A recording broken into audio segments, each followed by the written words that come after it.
But Father Daniel, thank you so much for coming today and sharing about your experience in the Master of Psychology program at Divine Mercy. You work as a chaplain in the military and have for a while, and you've come to study at DMU to kind of invest in your ministry as a chaplain. Would you share a little bit how the MSP has been helpful for that work in ministry? First, thank you for having me. The program itself has been effective in a lot of different ways. One of which is kind of the transformation within the military that's currently happening, looking at how do we care for our servicemen and women, and indirectly then also do we care for their dependents, for their families and their spouses. That's helped me on a personal level. That how is it that I can help model through experiences, through emotions, through trauma, through and because people will look to you as the person not just with knowledgeable answers but experiential knowledge of how are we supposed to go about this.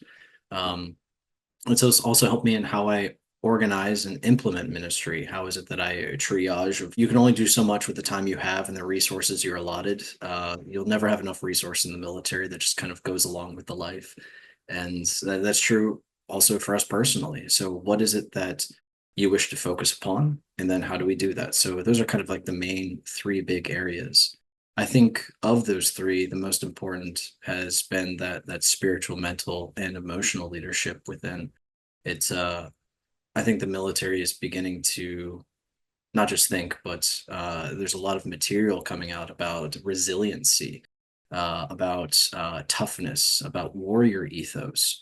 And so the military is beginning to look at this much larger picture of let's not just treat the symptomatic, let's not just try to prevent the symptomatic, but how is it that we can actually put things within the character and identity of a person's life that are now resistant to, resilient to the different stressors that may come about from not just combat experience. I'm not just talking about the extreme of military service, but just the stressors that come from being in the military. I mean, you could be a mechanic and nowhere close to the front lines, but you're removed from your family, you're in a different country, and that's a stressor unto itself. So it's been valuable in helping kind of give a knowledge to that, to be able to speak into that, especially through the Christian Catholic meta model of the person, because that fullness of picture that the military is looking for, it's already here. There's already a language for it. There's already knowledge for it. There's already studies for it, and so that's been incredibly valuable.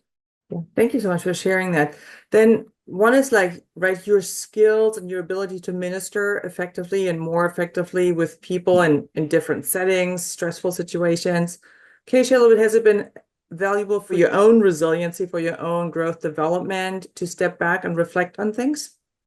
It has been helpful for me. It's and it's weird. It's kind of hard for me to separate the two into two nice little intellectual boxes.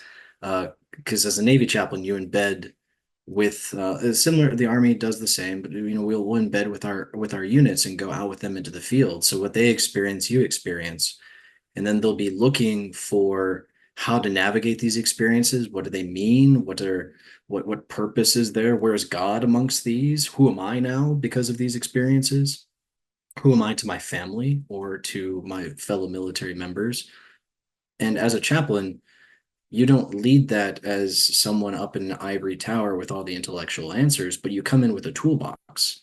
And that toolbox you first use on yourself, that you integrate and you process those experiences. And then in turn, I think a phrase in one of the studies that really stuck out to me was wounded healer.